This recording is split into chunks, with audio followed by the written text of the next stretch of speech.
कि कोई तुम्हारा पहला जन्म तो है नहीं ना।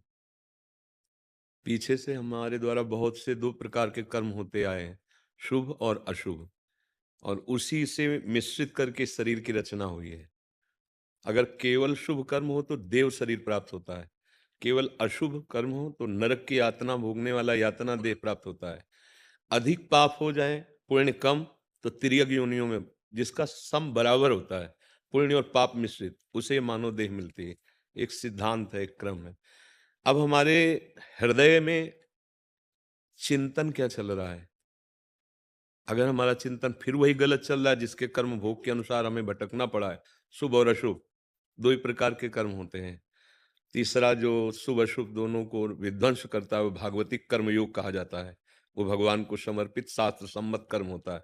वो बांधने वाला नहीं होता, वो मुक्त करने वाला होता है। तो अभी हमारे इसी जन्म में ऐसी गलतियां हो गई हैं जिनका आपने कोई प्रायश्चित नहीं किया। ईमानदारी वाली बात देखो ना, मतलब अपने तो घर के जैसे बैठे बात कर रहे हैं कि इसी जन्म में हमसे ऐसी गलतियां हुई हैं जिनका हमारे द्वारा कोई प्रायश्चित नहीं हुआ। उनके लिए हमने कोई व्रत उपवास नियम या उनके नष्ट करने वाली कोई भी हमने क्रिया नहीं की, तो सुरक्षित रखे ना। तो अब चाहे जितना आप अच्छा करो, आपको भयभीत करते रहेंगे वो, क्योंकि रखा है, दुश्मन बैठा हुआ है। जब तक उसका नाश नहीं होगा तब तक वो काल्पनिक भय आपके अंदर पैदा करता रहेगा, और जहां उसका नंबर आया आपको दंड देने का, फिर काल्पनिक भय नहीं रहेगा, फिर वास्तविक वो तुमको दंड देगा। ये तो ब्याज में है काल्पनिक भय। वो बैठा है ना दुश्मन, तो रात दिन उसका भय है, उसको पता नहीं तुम्हें। इसीलिए कहा जाता है शीघ्रातिशीघ्र पाप का मार्जन कर डालो, नहीं वो बढ़ेगा और जब आएगा तो फिर सताएगा, कष्ट देगा। तो मन मलिन है और पाप कर्म जमा है और शुभ इतने हैं नहीं कि हम जो चाहें वो कर लें। तो एक उपाय बचा है, भगवान का आश्रय लेकर उनका नाम जप करना, और जो भी कर्म करो अब गलत ना होने पाए। देखो अभी तक हमसे गलती हुई तो हो गई, अब हो गई तो हो गई। अच्छा, गलती अज्ञानी से ही होती है, तो भगवान के सामने हम तो बच्चे ही हैं ना, और उन्हीं की माया और उन्हीं के हम, तो गलती क्षमा होने के उपाय हैं। भगवान कहते हैं अहम त्वाम सर्वपापेभ्यो मोक्षयिष्यामि मा शुचा, मैं तुम्हें सब पापों से मुक्त कर दूंगा। पिता है ना, तो ये पिता कहते चाहे जितना रुपया लगे हम तुम्हें बचा लेंगे। ऐसे भगवान कहते तुम चिंता मत करो, मैं तुम्हें बचा लूंगा। तो वो तो बचा लेंगे, पिता भले ना बचा पाए क्योंकि वो एक सीमित संपत्ति वाला और सीमित बुद्धि वाला है, लेकिन वो असीम महिमा वाले भगवान है, उनके हाथ में सब कुछ है। तो हमें चाहिए कि आज से नियम लें कि हम गलत काम जिसे जानते हैं, वैसे सबको ज्ञान है कि क्या गलत है, नहीं, भगवान इतना ज्ञान तो सबको देते हैं। जानबूझ करके जो आप गलती किए हुए हो अब वो दोबारा ना करो। और जो भी कर्म कर रहे हो, चाहे वो व्यापार हो, किसानी हो, नौकरी हो, राजकीय विभाग हो, कहीं भी हो, वो हमारे भगवान की ही पूजा, क्योंकि पूरी सृष्टि भगवान की ही है।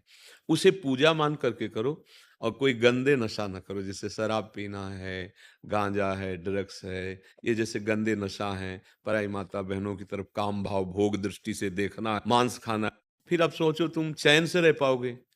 कर लो, मनमानी कर लो, 4 दिन के लिए तो स्वतंत्रता है आपको। कॉपी आपके हाथ में दे दी गई, पेन आपके हाथ में दे दिया गया, प्रश्न रख दिया गया है, लिखो या ना लिखो। परिणाम पता तब चलेगा जब उसमें जांचेगा मास्टर। तब तक तो कोई जो मन में आए सो लिखो ना, उसमें थोड़ी कोई कि ये क्या लिख रहे हो, ये नहीं डांटेगा कोई, लिखो तुम लिखो। वो पता तब चलेगा जब नंबर का समय आएगा। ऐसे ही तुम्हें मनुष्य शरीर दिया गया, छूट दी, करो, पुण्य ही पुण्य करो, आप करो, आप भजन करो, आपको छूट दी गई है आपका। लेकिन उस समय की बात याद रखो जब जांच होगी, तो एक एक सेकंड का हिसाब तुम्हारे पूरे जीवन का है। 5 सेकंड भी ऐसे नहीं जिनको तुम छुपा सको। पूरे जन्म से लेकर और आखिरी श्वास तक के हर सेकंड का निर्णय होता है। हमारा स्वामी, किसी से गवाही लेने की जरूरत नहीं होती। अब ये बात विचार करके देखो, तो हमारे को लगता है कि हमारे ऊपर बड़ी कृपा है अगर हम जो गलतियां की उनका दंड मिले ना, इसी जन्म की गलतियों का। आप देखो, किसी माई बहन को छेड़ दो आप, रिपोर्ट हो जाए, आप जेल जाओगे? ऐसी गलती कितनी बार की है, भगवान ने क्षमा कर दिया तुम्हें? ईमानदारी से देखो। लेकिन भगवान ने उनको सबको माफ कर दिया। आप अंदर की बात जानते हो, अंदर की बात अपनी जानते हो, भगवान ने क्षमा किया कि नहीं, भगवान बचा रहे हैं कि नहीं। 5 मिनट की गलती ने पूरे जीवन की पढ़ाई लिखाई और राजनीतिक जितना जो कुछ सब मिटिया मेट करके और वहां खड़ा कर दिया कटघरे में उसको। और ऐसी गलतियां पचासों ने, पचासों हजार बार अपने से हुई हैं, और एक बार भी थप्पड़ नहीं लगा।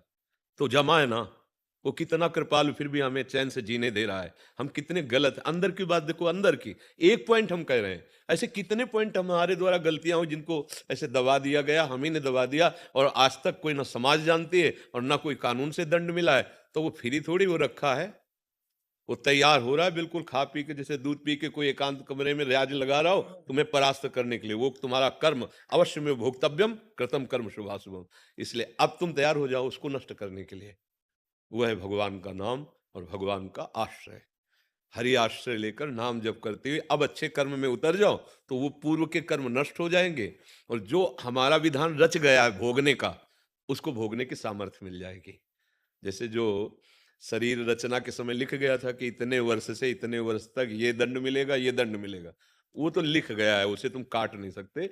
उसको भोगने की सामर्थ्य मिलेगी, लेकिन जो जमा है हिसाब वो भस्म हो जाएगा। जो आगे हमसे गलती होगी वो क्षमा कर देंगे, प्रभु बड़े कृपालु हैं। इसलिए ऐसा लगा रहे।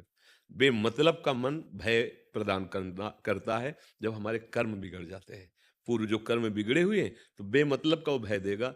इतना कष्ट हो जाता है कि फिर वही मन सिखाने लगता है कि मर जाओ तो अच्छा है। आप देख लो, सबको शरीर और प्राण कितने प्रिय हैं, और इस मन के कहने के अनुसार चलने से हमसे यदि गलतियां हो गई हैं, तो वो जब गलतियों का दंड मन दिलाता है, यही मन दिलाता है, तो यही हमें शिक्षा देने लगता है कि यार ऐसे, और कितना बड़ा अपराध कराने के लिए प्रेरित कर दिया। बहुत नीच है ये मन, इसके कथनानुसार चलोगे तो सर्वनाश कर देगा ये। और अगर शास्त्र और गुरुजनों की आज्ञा के अनुसार चलो तो यही मन तुम्हें आनंद में डुबो देगा। अब देखो, एक है भयावह कल्पना और एक है आनंददायक। भगवान बड़े कितने कृपालु हैं, कदम कदम पे रक्षा करते हैं, सर्व सामर्थ्यशाली। अब ये भी तो चिंतन चल रहा है, और एक चिंतन बुरा चल रहा है, तो कमजोर हो गया मन हमारा विषयों से, तो वो गंदी गंदी बातें सोचता रहता है, निगेटिव सोचता रहता है। बलवान हो गया तो पॉजिटिव सोचता रहता है। तो हमारी सोच सही हो जाए, इसके लिए हमें नाम जप करना पड़ेगा और गंदे आहार ये सब छोड़ना पड़ेगा। आज हमारा जो समाज है वो पतित होता चला जा रहा है? कितना पतित होता चला जा रहा है। 10-11 बजे तक तो सोना है, 12 दिन दिन में 11-12 बजे तक तो सोना है उसे। रात्रि भर उद्दंडताएं सोचनी है, नशे करने हैं, पार्टीबाजी करनी है, और ये सब। अब ये जीवन कहीं उन्नति वाला जीवन है? आप इसमें सोच के देखो, क्या उन्नति वाला जीवन है? कौन सा जीवन है? ठीक है, तुम धन कमा लिए हो, सैकड़ों अरब कमा लीजिए, मरोगे तो लाद के ले जाओगे सैकड़ों अरब, यही बैंक में जमा रहेंगे, और ये आचरण जाएंगे तुम्हारे साथ, जो कर रहे हो ना, ये आचरण जाएंगे। अब ये बात समझ में नहीं आती, तो आप दूसरा रास्ता ढूंढते हैं, कोई फकीर मिल जाए, कोई ऐसा सिद्ध मिल जाए कि जाके हम उसको रकम दें और वो जन्म कुछ ऐसा कर दे कि हम सुखी हो जाए। कभी नहीं, कुछ नहीं, नाटक के सिवा कुछ नहीं। तुम करो अधर्माचरण, और तुम पैसे से अगर सुख खरीद पाओ तो फिर सब भगवान को खरीद लेते हैं, जान लो। पैसे से सत्य वस्तु को नहीं खरीदा जा सकता। ये हम दिमाग में आपके बार बार बैठालना चाहते हैं कि आप नाटकबाजी पर मत फंसिए। किसी की भी ताकत नहीं कि वो आपको आशीर्वाद दे के दुख रहित कर दे। वो सिर्फ आप हो, आप जो अपने को दुख रहित कर सकते हो। क्या? सत्य मार्ग की बात पकड़ लो, सत्य पे चलो, नाम जप करो, जो प्रारब्ध अनुसार दुख सुख आवे उसे भोग लो, भगवान की कृपा से मुक्त हो जाओगे। अब ये सिद्धांत तो समझ में नहीं आता है। हर काम पैसे से नहीं होता है। हाँ, ये बिल्कुल भूल हो जाती है।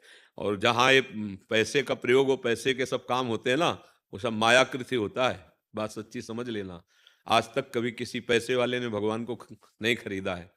जो सुदामा जी के तंदुल पाते समय भगवान की दशा हुई, जो सबरी जी के बेर पाते हुए हुई, जो विदुरानी जी के केले के छिलके खाते हुए, वो 56 भोग पाते हुए, कहीं आज तक लिखा नहीं मिला कि भगवान की वो दशा हुई हो। भगवान का रोमांच हो रहा है जब सुदामा जी के टूटे हुए तंदुल पा रहे। रुक्मिणी जी देखकर आश्चर्यचकित हो रही।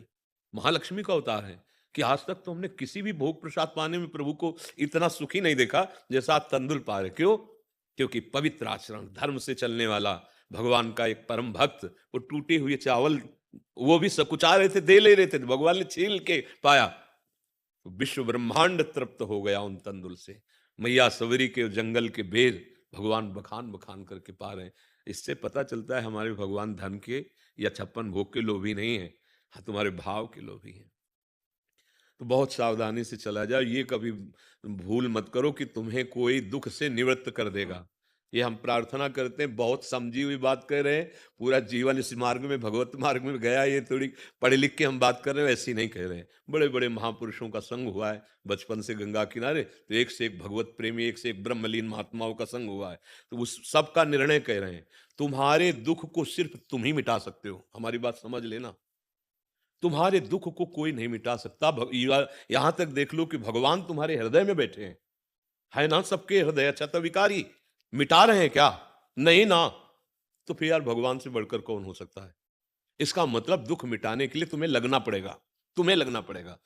सबके हृदय अछत विकारी और सकल जीव जग दीन दुखारी, तहां वेद अस कारण भाखा। संत प्रभाव, जितना महापुरुषों का, जितना संतों का अनुभव है, भजन श्रुति भाखा। अगर भजन नहीं करोगे तो हृदय में बैठे हुए भगवान भी तुम्हारे दुख का नाश नहीं कर रहे हैं। औरों की तो बात जाने दो, कुछ नहीं होता इन सब बाहरी बातों से। सच्चाई से चलो, शराब मत पियो, मांस मत खाओ, पराई बहन बेटी की तरफ गंदी भावना मत रखो और नाम जप करो। अभी धीरे धीरे हृदय शांत होने लगेगा, गंभीर होने लगेगा। देखो, कोई भी बाहरी दुख हमें तब तक दुखी करता है जब तक हमारा मन प्रभु में नहीं लगा।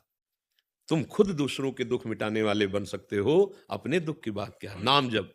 ये हम बिल्कुल खुली बातें इसीलिए कहते हैं कि आगे चलकर आपको खुली बातें सुनने को नहीं मिलेंगी। सुविधा शास्त्र जो कह रहा है, गीता जी कह रही, भागवत कह रही, उसके अनुसार भाई चलो, तभी सुखी रहोगे। नहीं तो कोई भी हो, कहीं भी हो, रुपया समेट सकते हो, प्रणाम नमस्कार समेट सकते हो, लेकिन मरोगे तो यमदूत आएंगे लेने के लिए।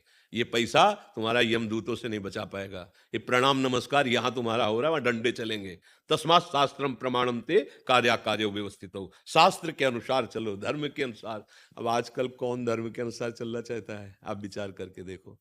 जिसको देखो वही सोचता है झूठ और छल कपट से जितना रुपया आ जाए, चाहे जिस मार्ग में हो, चाहे जिस मार्ग में, मत फंसो। ना तो स्वयं कोई ऐसा कार्य करो, ना किसी को करने का उत्साह दो। अगर आप ऐसे लोगों के पास ना जाए तो सुधर जाए वो भी ना, लेकिन आप खुद गलती करते हो, आप जाते हो, आप ऐसे सब नौटंकी नाटक को स्वीकार करते हो। तो इसलिए हम सबसे प्रार्थना करते हैं, कोई भी तुम्हारे दुख को नहीं मिटा सकता विश्व में। भगवान तुम्हारे हृदय में बैठे नहीं मिटा पा रहे तो औरों की बात जाने दो। जब तक तुम स्वयं सच्चे आचरण नहीं करोगे, भजन नहीं करोगे, दूसरों को सुख नहीं पहुंचाओगे, तब तक तुम सुखी नहीं हो सकते। ये सब नौटंकी नाटक माया का तुम्हारे दुख को दूर नहीं कर सकता, ये बात है।